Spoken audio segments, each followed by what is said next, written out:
Chinese are there in the millions. And so, and remember, there's more Chinese in those countries than there are over here because they're right close to.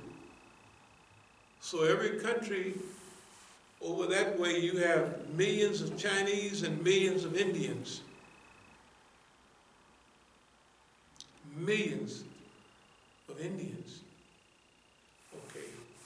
Why? They're the two biggest countries. They just got zillions of people, and people say we'll go somewhere else. And when they go there, they tell their cousin, pretty soon they have big colonies of Indians and Chinese, and they have a Chinatown in every city in America almost, right?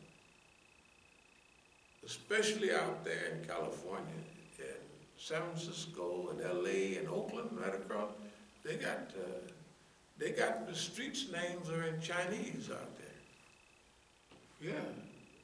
They might have Park Boulevard or something, but they got Chinese there too, right? Anyway, Sudan.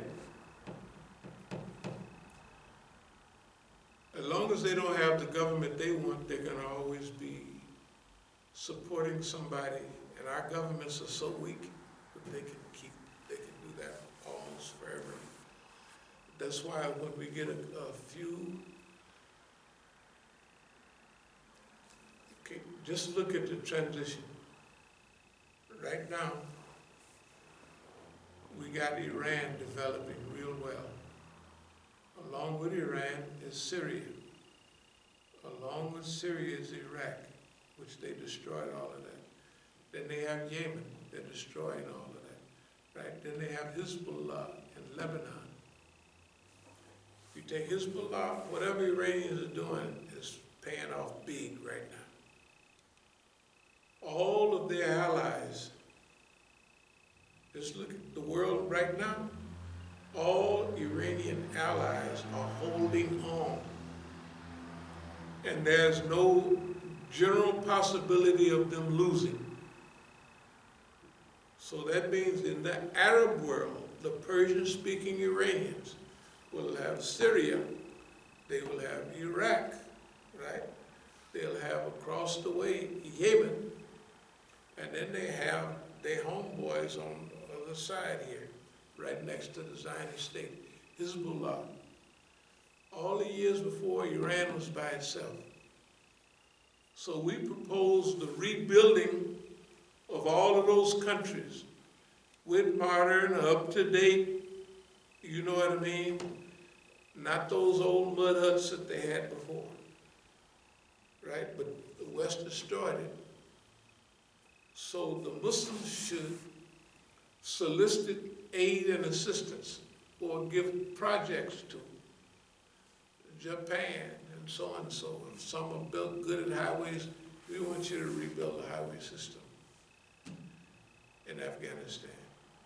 We want you to, just as your donation to the world goodness thing, right? That's the way we should approach it. So that goes on in the Middle East and in Africa. In the Middle East and in Africa. So the Middle East will deal specifically with the Muslims. And this ain't new, we've been calling for this. This is not new, we've been calling for this. And they rebuild in a modern way. The political dynamics are such as the Zionists and the Saudis and the Emiratis have already showed their hand. They used to hide and say, oh, we'll Qadim al-Haramain, we'll love everybody. Now everybody know that they're bums. Everybody know that they're bums. All right. So the tide has already changed in that region. And the attitude of the peoples, because you have to remember, Iran was treated so bad in the war between 1980 and 1988 that they said, we'll never let that happen again. So they built up their own indigenous, they have their own weapons, their own technology. They're number 4 or 5 in the world in drones. And if you've got drone technology, you got everything else, because you can see everything and you can shoot it down. If you don't have nothing else but that, you can keep people at bay. So, an Iran's strategic location in the Gulf, right up there is the old homeboys, China and Russia. See, the people in modern times don't remember the old empires. But that was a time when the Persian Empire was all right up next to Russia. Big deal. And Iran still borders on Russia. You know, if you go to Mashhad, Mashhad is almost, throw a rock and there it is right over there. The point is this, is that the old Persian Empire, which would be Afghanistan and all of those places, hey,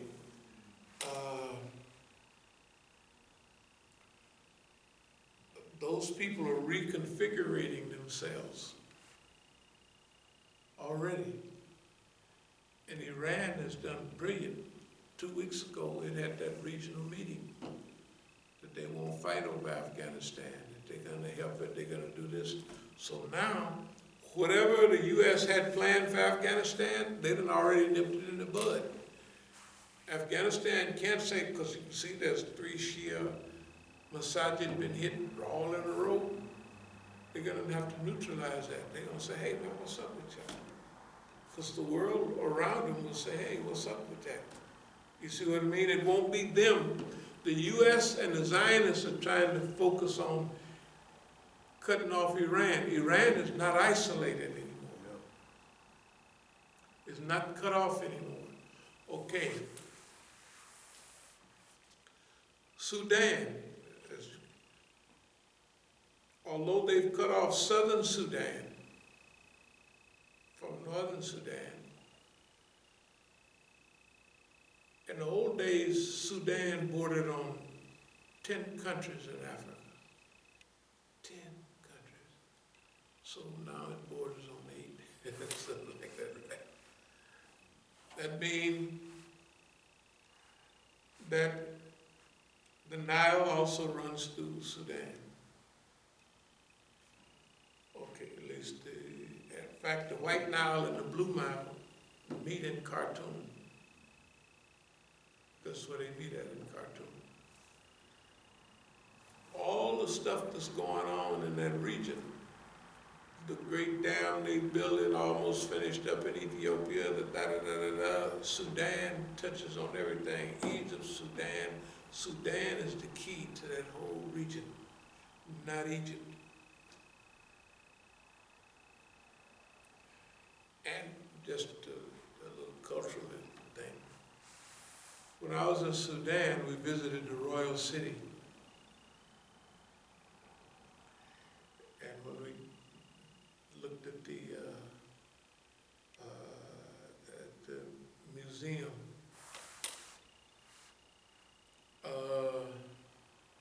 everybody have people thinking that pyramids developed in Egypt, that civilization moved from Egypt up to Nile.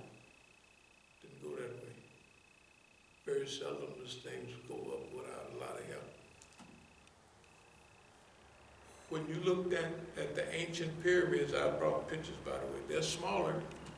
The writings look the same as it did in Egypt.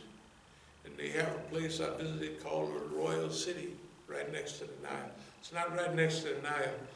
You know where the Nile used to run right here. Now it moves over here a little bit, you know, in the desert. So that Royal City was built right on the Nile. And the pyramids in Egypt was built 1,000 years later. And they started that in Sudan. their medicine, their writing. And when you look at the writing, you would say, man, that looks Egyptian. I said, no, Egyptian looks like Sudanese. Okay, so remember, from the dawn of civilization, we've been close by.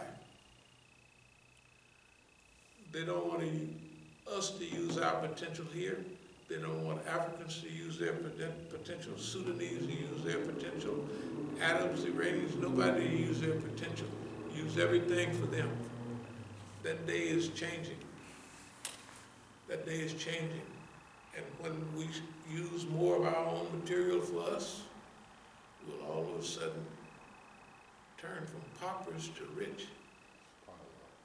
Well, there's no more resources left anywhere in the world. There's a few. But where are most of the resources still untouched? Africa, right? Not in America. Okay, so we'll close with that. And I hope that halfway answered some of the questions. Alhamdulillah. Okay, are there any questions or comments? No, there were no questions that came in. And, okay. No, that was, Very good. All right. That's it.